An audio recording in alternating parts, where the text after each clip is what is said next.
Ayan no, magandang hapon sa inyong lahat o mayong hapon sa tanan no. So, andito naman tayo ngayon no. Update tayo dito sa Coastal Road dito sa segment ng Leon Garcia. Kasi mga 1 month na tayong hindi naka-update dito. I think mga 1 month na yata. So mga I think sa 15 days to 30 days no. So ngayon magbabalik tayo, update natin dito kung ano namang mga pagbabago dito ngayon. Ayan. Pa itong abono no. Wala pa itong tambak, so ngayon napakabilis no, may tambak na.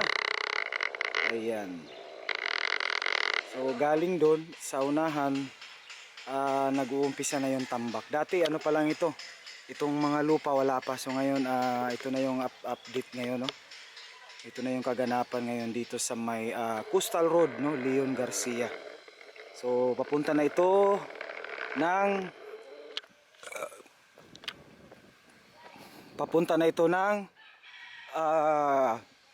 dyan naman sa unahan, dyan sa may Altirado. So sa ibang kontraktor naman. So ngayon no, marami nang natambak nila na lupa. So talagang napakabilis ng panahon no. Ayan. So nag-uumpisa na sila dito sa pagtatambak, pag-aabono. Ayan, punta tayo dun sa unahan.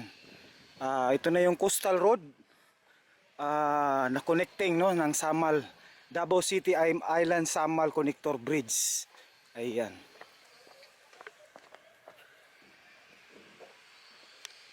Nabilong pa ito sa ano, I think sa Leon Garcia na segment no.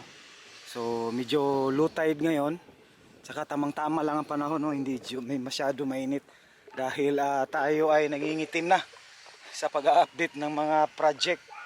Pero sige lang, para at least ma-update kayo mga kapatid. Ayan. So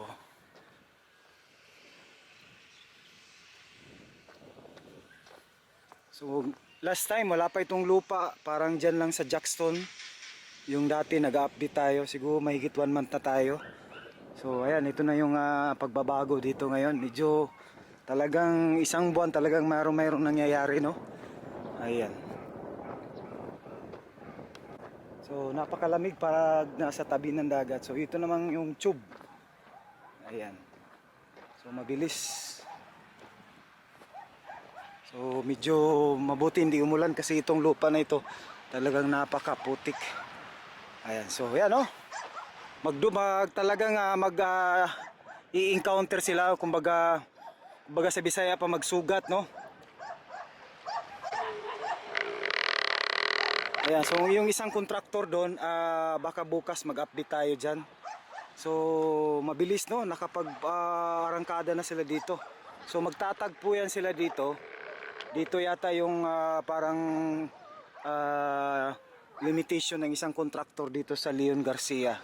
So si R. Castillo, sila naman yata yung iwan ko lang saan yung ano, wala silang parang boundary. Pero I think dito lang yata si Leon Garcia, yung ano niya, yung border niya. Ito na yung tambak nila, so medyo ayan, so alas 12 pa lang, wala kasing trabaho. So yan, so wala pang nakikita natin nagtatrabaho, pero mamaya mga 1 PM talagang magsisimula na yung mga heavy equipment nila dito. So ito yung Leon Garcia.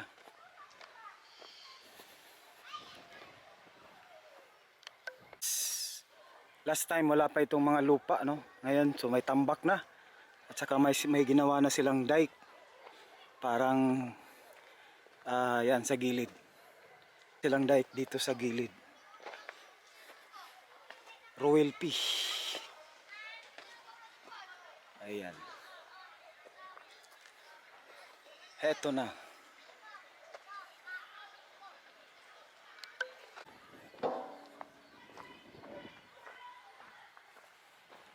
Royal P.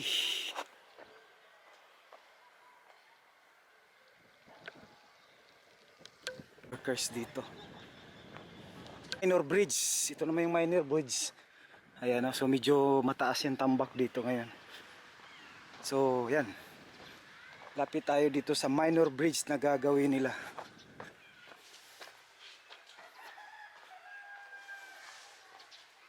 Ayan. Ito.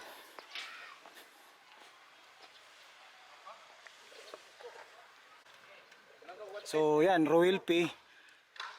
Ginawa itong at saka malaking tulong itong minor bridge kasi yung mga kapatid natin na mangingisda doon dito dumadaan sa ilalim. Ayan.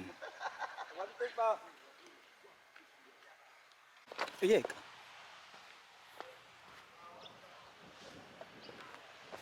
So ayan oh, so pabor na pabor talaga sa ating mangingisda na mayroong minor bridge Royal P. Ayan. So dito pa sila nag-uumpisa para sa kanilang pundasyon no ng tulay na minor bridge dito. Ayan.